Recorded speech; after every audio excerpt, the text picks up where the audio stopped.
From Wish TV and the All Indiana Podcast Network, this is the News 8 Daily 8 Podcast, a Wish TV News 8 update. Hi, this is Hannah Mordo, and this is your News 8 Daily for Friday, September 20th. It is a hot end to the work week. We're going to hit near record temperatures in the 90s today. There is finally a chance, just a small chance, but a chance that we could see some rain tonight. Overall, it's going to be hot today, and then things start to level out in the next few days. We finally have rain in the forecast next week. We're following breaking news. A former civilian employee of IMPD is due in court this morning on allegations of molesting a child. Online records from the Marion County Jail show that 73-year-old Sylvester Driscoll was arrested this week after an investigation that started in August. Records indicate he is also known as Leroy Driscoll. IMPD confirms he was a civilian employee from 1996 until 2019. Also, a Facebook post from Southport Police in 2021 shows Driscoll retiring as the department's chaplain. Right now, he's facing 2 preliminary criminal counts of child molestation and is being held in the Marion County Jail without bond. Court records show he has an initial hearing at 8:30 this morning. We'll have more on this developing story on wishtv.com. Playoff picture is set for the Indiana Fever now that the regular season is over. The Fever will take on the Connecticut Sun this weekend. The team fell on the road to the Washington Mystics last night, 92-91. Game was in front of a WNBA record crowd of 20,711 people. Fever got a scare early, though, when Kelsey Mitchell went down hard after a layup. Head coach Christy Sides took Mitchell out for the rest of the game so she could be ready for the playoffs. Fever lost 3 of their 4 games against the Sun this season, but the coach says she thinks the team's more prepared now. Their toughness and their physicality is what we had to be able to handle. We didn't do it that first time. And I think we're better now with understanding what that's going to feel like. The best of 3 series against the Sun starts Sunday in Connecticut. 2 first games are in Connecticut, so for the Fever to play at home, they must win at least one of those games. ITMaid is tracking a clash between the Jasper County Sheriff and an attorney for a local family. The sheriff claims the attorney is gaslighting the community about what happened the night Riker Earl died. Earl's family called 911 September 8th saying he had suffered 2 seizures and needed help. The attorney for the family says Earl fell into a deputy in a post-seizure haze, and the deputies reacted by handcuffing Earl and pinning him to the ground with his face in a pillow, and he eventually died. Those claims have prompted the gaslighting claim from Sheriff Patrick Williams, who says that he reviewed the body camera video. He was banging his head on the floor, so deputies put the pillow down to keep him from hurting himself, handcuffed him for his own safety, and restrained him in a way that would not restrict his breathing. If you want to read the sheriff's full response, you can go to the wishtv.com and find the story in the As Seen On section. More police will be patrolling Indianapolis streets this weekend after a string of reckless driving arrests, and they say more people could be taken into custody for last weekend's crimes. Video has made headlines all week of some of the burnouts and spinning. Police say spinning incidents at 5 locations across the city led to at least 9 arrests. IMPD Chief Chris Bailey says investigators are working to identify others involved. Just because you weren't arrested this weekend, both ISP and IMPD are using all the tools we have available to identify who you are and hopefully charge you in the future. State police say they will have units backing up IMPD this weekend. Funeral services will be held today for Newton County Sheriff's Deputy Brandon Schreiber. He was killed in the line of duty. State police say Schreiber died from injuries after a shootout during a police chase across the Indiana and Illinois state line earlier this month. His funeral is at the Newton County Fairgrounds at 11 this morning.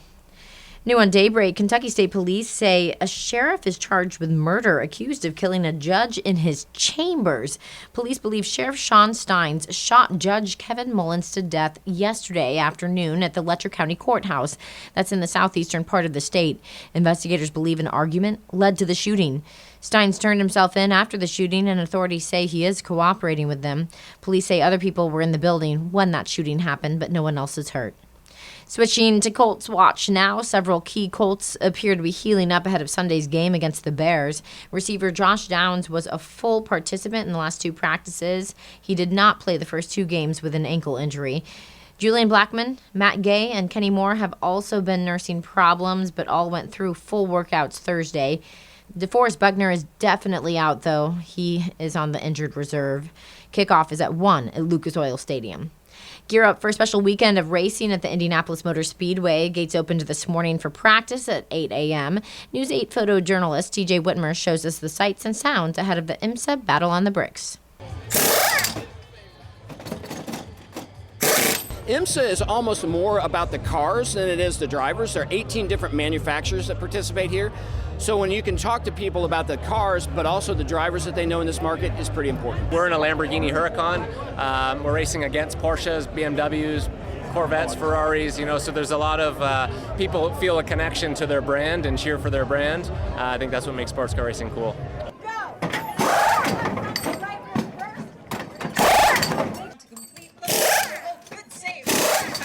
I got snake bit just like I did in 1964 after my first Indy 500. So I said, I've got to come back. And I'm a race fan. I just love racing. For us here tonight to be at the Street Fest here in Speedway is really cool because I've spent so much time interacting with fans and just getting to have an opportunity to share some of the things that we do with them. A weekend of cultural festivals is here. Colin Bailey's at Military Park for the Fiesta Indianapolis, and Hernan Gutierrez is at Holy Rosary Catholic Church for the Circle City Irish Fest. Well, the Circle City Irish Fest will bring about a dozen bands here to Holy Rosary Church in the Fletcher Place neighborhood over the weekend. Here to tell us a little bit more, we have a band for you guys. We have Derek Warfield and his band, the Young Wolf Tones. Good morning, Derek. Thank you for your time. Tell us a little bit about where you guys are coming from and what you're looking forward to this weekend. Well, we love Indianapolis and we're delighted to be here. We've been playing in this city for the last 40 years. And the appreciation and response in the audiences here has always amazed me. And the Irish, indeed, the community here really loves our music and songs. So we're absolutely thrilled to be back. And all the boys are very excited here. We can't wait to sing. So tell us a little bit about people who are coming here this weekend. What kind of music can they expect? And you guys are going to play a little bit for us. Yes, well, we've come all the way from Ireland. We don't do that for every festival. We come especially over here for this festival. And we'll hear songs indeed that are patriotic. We'll hear songs that are fun and that are part indeed of the Irish diaspora that's around the world and across this country. And that celebrate our history and celebrate our life and our heritage and tradition. So we've wonderful indeed. In Ireland we have a tremendous amount of songs and music that has been part of our heritage for generations. And when the Irish people came to America, they brought their music with them, and they celebrated in this country. And so much of Irish music has fused into American culture. So we love America in Ireland, and there's no country indeed that has been a greater to our country than America, because it's been home for millions of our people, and they found a new life and a new indeed environment. And so tonight today at 5 o'clock. 5 o'clock. Yeah, we're going to be on stage. The festival starts at 4, but and we'll be on stage until 5 in the morning. So give us a little taste of what people can expect.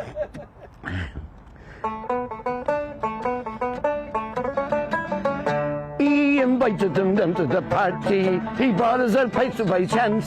We asked him to play a bit of a tune. He said no. Well, I'll give you a bit of a dance. We gave him a nag and a whiskey. We poured out a bottle of stout. We tore a great hole in the back of his pipes, and this is the tune that came out. All right, the Circle City Irish Fest starts at 4, as Derek mentioned. Tickets start at $15. You can get a 2-day pass for $25. It ends at 11 tonight. It also ends at 11 tomorrow. Reporting in Indianapolis, I'm Hernan Gutierrez for Wish TV, wishtv.com, or follow us on Facebook for updates. Now over to News 8's Colin Bailey. You're also looking at a different cultural festival. You're at Military Park. Tell us what's going on there. It's going to be a lot of fun here at Military Park. Bring your appetite, bring your dancing shoes. I have Nicole joining us. Thank you for joining us. Tomorrow, this is going to be rocking and rolling starting at 12 o'clock. What's happening here at Military Park? So we have a wide variety of food trucks, 7 food trucks. We have Mariachi Soul Jalisciense. We have Pavel Direct Contact, a Latin jazz band, and a wide variety of events and arts and crafts for kids and fun for the whole family. There's a lot of festivals going on this weekend. What makes this so special? Is it that it's just free and a lot of family-friendly events as well? Well, it's one of the city's oldest festivals. So Fiesta is celebrating its 43rd year. What makes Military Park the great spot for this location? I mean, we're right downtown. You can see the skyline behind us, but very open park to get all those, bring your dancing shoes, bring your appetite. A lot of areas for those activities to happen. So since we start at noon, we have many cultural institutions that are along the canal, like the State Museum, the Idle Jork, and the Indiana Historical Society. You've got a lot of access with great parking in the street and IUPUI campus. So it's just a really great location. A lot of people love food. I know there's 7 food trucks. Variety of different things they can try, right? Yep. So we've got Coco Bongo, which is a great beverage truck. We've got Venezuelan food. We've got Mexican food, and other varieties from Latin America. What's one thing that you're really looking forward to tomorrow? I'm really looking for Pavel and Direct Contact. He's a really great band here in the city of Indianapolis. It's going to be a great time. Kicks off tomorrow right here at Military Park, 12 o'clock, goes until 8 p.m. tomorrow on Saturday. But for now, Military Park in downtown Indianapolis, I'm Colin Bailey for Wish TV, wishtv.com, or follow us on Facebook for updates. Here's Jane King now with your business headlines and a big day for iPhone fans.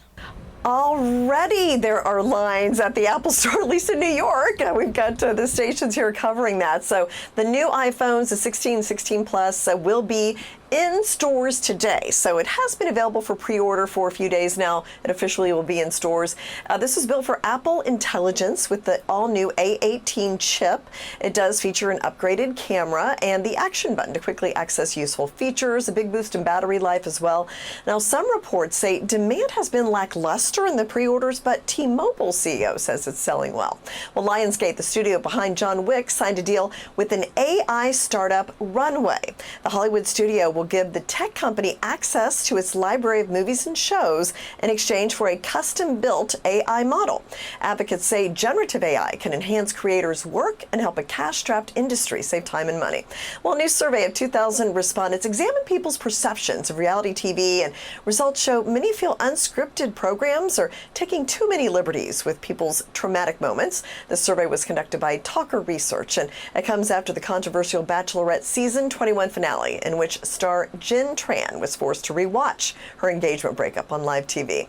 And working parents putting in some long hours. Kitty Academy did a study, and they found, along with the 9 to 5, working parents spend 2 hours a day on household chores and then another 2 driving their kids around.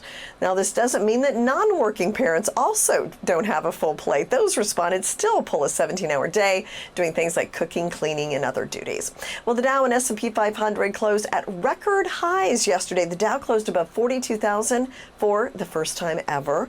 Today, slightly lower is how we're looking. Live from the NASDAQ market site, I'm Jane King. This has been your News 8 Daily from Wish TV. I'm Hannah Mordeau. Watch us on wishtv.com and follow us on Facebook for updates. This is the News 8 Daily 8 podcast, a Wish TV News 8 update on demand. For even more, on demand and on the go, connect with Wish TV on Facebook at wishtv.com and on the free Wish TV mobile app. Thank you for listening, and be sure to like, subscribe, and follow this podcast for updates every weekday morning on the All Indiana Podcast Network and wherever you get your podcast.